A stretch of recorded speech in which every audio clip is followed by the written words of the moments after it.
Hey, what's up, fellas? Mechanic Mode here. A quick video about how to replace the flex pipe on a 2012 Chevy Sonic.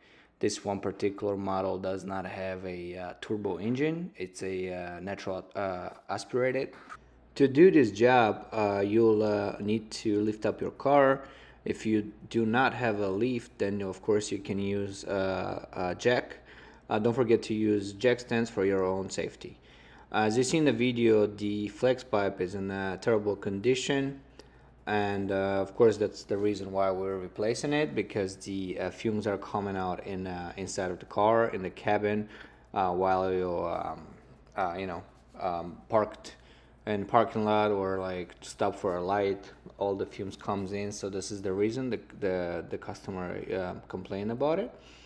And what we're gonna do is we're going to start remove the O2 sensor out of it, and then we're gonna go ahead and remove the three front nuts to remove the whole thing out.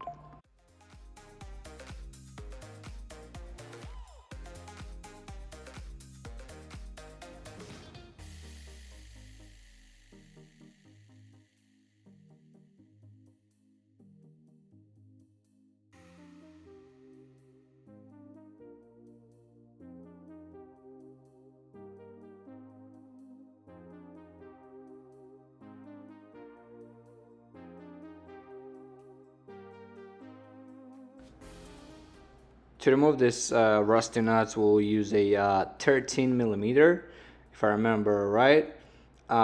Sometimes you might work on an aftermarket part, so it might be 14, 13, and 12 millimeter. It's always a different. So just keep in mind you'll need one of these measurements to remove these three nuts. I applied some WD-40 just to make it easier. It went pretty easy. I got lucky, but sometimes they really can be difficult to be removed.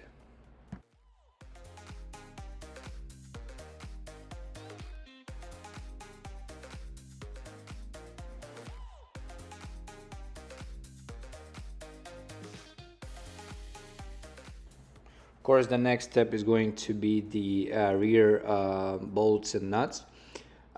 In my case, I did break one.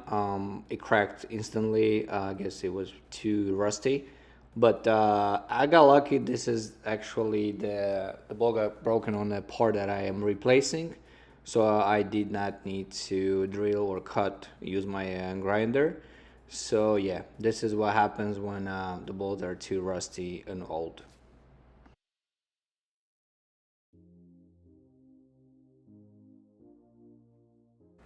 I did leave the front nuts on because once you remove them, the flex pipe gets too wiggly. So to do that, you kind of support it. So leave them on. You can untie it, of course, anytime, but leave them on because you definitely want to have them on while removing the O2 sensor, and of course, you want to have them on when you remove the rear two bolts. And once you have them off, everything in the back, then remove the rest three bolts in the front, and then your flex pipe comes out pretty much easy.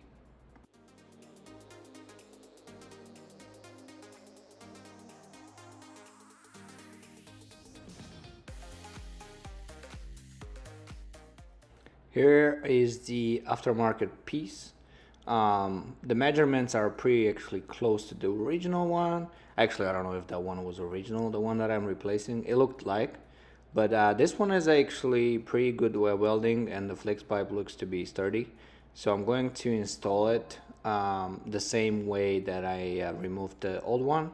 It comes with all the bolts and washers plus two gaskets. That's going to be really helpful to install the new one and not have any fumes and gases coming into the driving cabin.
I did improvise and used some bolts from a Mercedes, but once I did break the wall once, they were no longer to be used. So I did find some long enough bolts from Mercedes, plus some new washers and nuts, and put gasket. So it worked well. Of course, I had to finish the job to see if I have any leak, but for now, it looked to be really, really good. So let's go ahead, finish the job, and see what are we getting.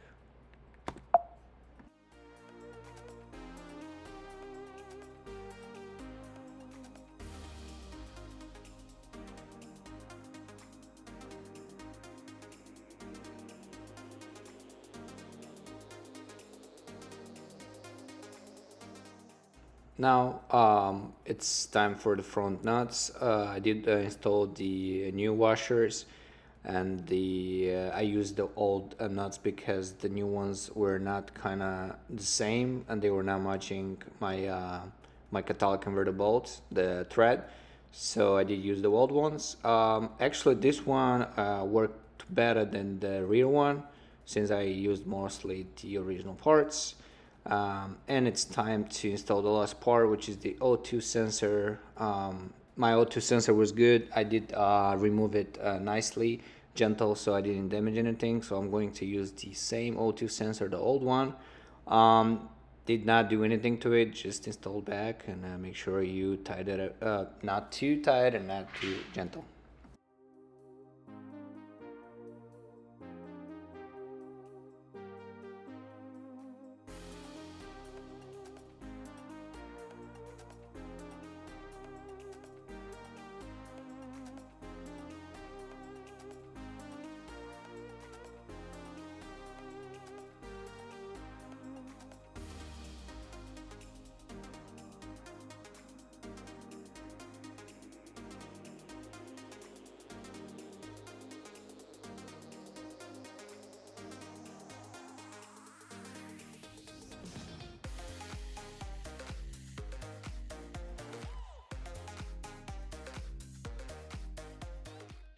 We got two things left, is to of course put this connector back. Make sure you hear that click in there, otherwise you'll have a check engine light for O2 sensor, which is not a big deal, but still.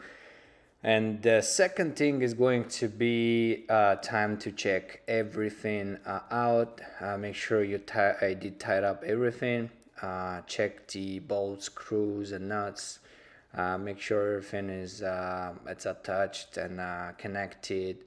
Yeah, I give it a couple pushes and wiggle it to see if everything is you know uh, done, and then you can drop off the car, or if it's on a jack, I guess, start the car and check it out for leakage or any fumes, see if it's coming out. Otherwise, you got your flex pipe replaced, and here we go, guys. If you're first time here, don't forget to subscribe, leave a thumbs up, and see you next time.